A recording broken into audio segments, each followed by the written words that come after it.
Okay guys, welcome back to the channel. My name is Simon, Toronto Thrifter Man. If you're new here, I do a lot of eBay, reselling content, thrifting content, stuff like that. So this video, I want to talk about some items that you should avoid, or sorry, some brands that you should avoid picking up while you're out thrifting or outsourcing.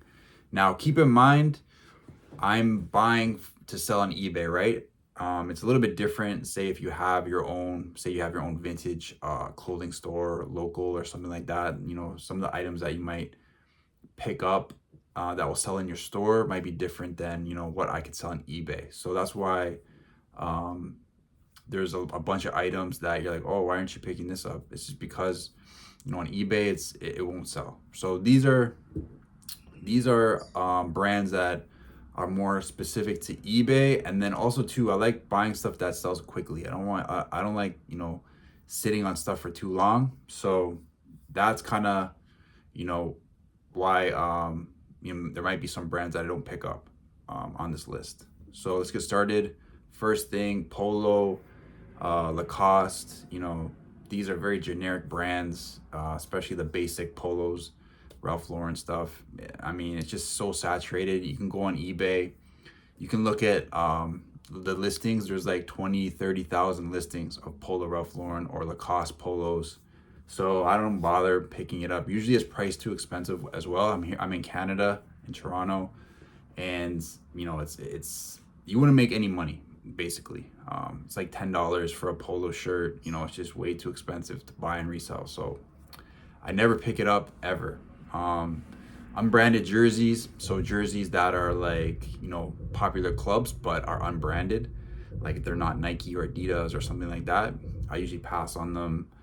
They're usually, you know, cheap. You can buy them in China or something like that. You know, they're just not worth buying to resell. So I'll pass on those. Or even if it's a jersey of like a player that's not popular, or you know, something like that, then I'll just pass. Another thing to look out for as well is sometimes people will just print their own name on the back. So make sure you're looking at that and make sure, you know, because I'm not a big soccer person. I don't know a lot of the players, so I make sure I look that up and make sure I know that, okay, that's not an actual player. Someone usually, because a lot of people, they put their own name on the back. So do that when you're out sourcing. Under Armour, yeah, Under Armour, I never pick it up. It's just, you know, it's just cheap, especially if it's used. It's just not going to be worth anything to resell. Yeah, so I pass on that. Nike, Air Jordan, Adidas. If it's basic, if it's just like a basic generic t-shirt, that's not old vintage or anything like that, then, you know, there's just too many listings. It's going to take forever for your item to sell, and you know, you're not going to get that much. The most you can get for a used Nike t-shirt or a Jordan t-shirt is like $20, if that. So I usually pass, even if it's vintage, even if it's like a vintage Nike t-shirt or jacket. If it's just a generic basic t-shirt, I'll just pass. You know, it's just not worth reselling. Disney, I mean, there is some Disney stuff that goes for good money, but majority of it is worthless, and it doesn't sell. You know, even some of the nicer pieces I picked up recently haven't sold. So I probably best to stay away from Disney stuff. Tommy Bahama, I know I made a previous video saying I pick up Tommy Bahama, but I only pick up, you know, the unique silk shirts. If it's a generic regular cotton or whatever button-up shirt, I usually just pass. It's flooded on eBay. You can look it up. There's like 20-30,000 listings of Tommy Bahama shirts. Just can be way too difficult to sell, and they don't go for that much if they're not unique, right? You might just get like $15-20. So in my opinion, it's just not worth it to pick up. Next up is streetwear brands, like from I guess the early 2000s, like Nietzsche, Sean John, Fat Farm, Academics. There's a bunch of them.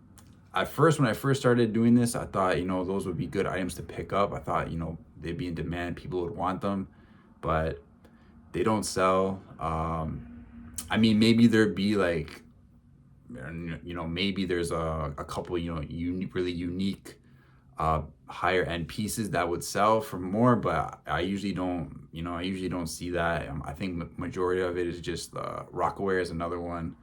Um, it's just like no one wants it, you know, no one wants it. No one's gonna pay a lot of money for it. So I just pass when I see those brands. Now sneakers, I when I first started thrifting, I picked up sneakers a lot.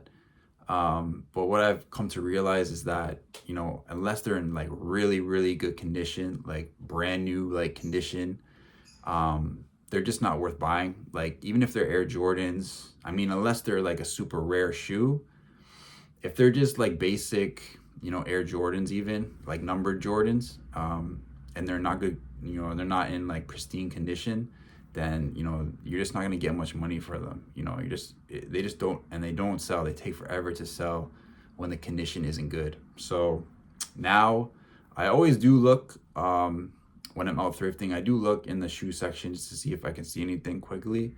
But now I stay away from buying shoes. Like I said, unless they're really, really good condition. Another brand, Stussy. I know a lot of people picking this up. I see a lot of videos about Stussy stuff, but I don't know. I look it up sometimes, and it doesn't look like it sells for that much money. Maybe if it's a really unique piece, then maybe I would buy it. But like I said, I'm selling on eBay. So, I mean, I don't see that much demand for it on eBay. Maybe if you have your own vintage shop, people are looking for that. You know, people will buy it. But sometimes I see it, I usually just pass. I'll look it up, but you know, a lot of the times it doesn't go for that much money. So I'll just pass on it. And then I have here Columbia, North Face. You know, I see it in the thrift store all the time, Columbia, North Face jackets and like light jackets. But, you know, I look it up and it doesn't really sell for anything, or it's like highly saturated. Anything that is highly saturated and generic, I would just pass on it. For me, I'm trying to, you know, find stuff I can flip fast, right? If it's gonna sit for years, you know, or like, you know, 3, 4, 5 months, I'm not interested in picking it up, right?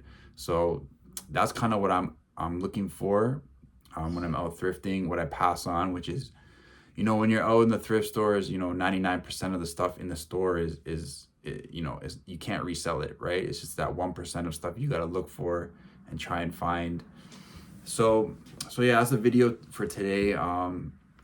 That stuff I usually pass on, but keep in mind, you know, I'm selling on eBay and I'm trying to sell stuff fast. I'm trying to, you know, flip stuff really quickly. So maybe there is some items that, you know, other people pick up because they don't mind maybe waiting a little while to sell, or maybe they have, like I said, they have like a brick and mortar vintage clothing store, which, you know, you can buy a lot more different stuff and sell it in there, right? Compared to eBay, right? eBay, you know, people, you know, you have to pay to have it shipped to you. So you got to find those kind of valuable items that people would pay shipping for it to get, right? So it's a little bit different than having like a brick and mortar store where, you know, people are going to the store and buying, right? So that's the video for today.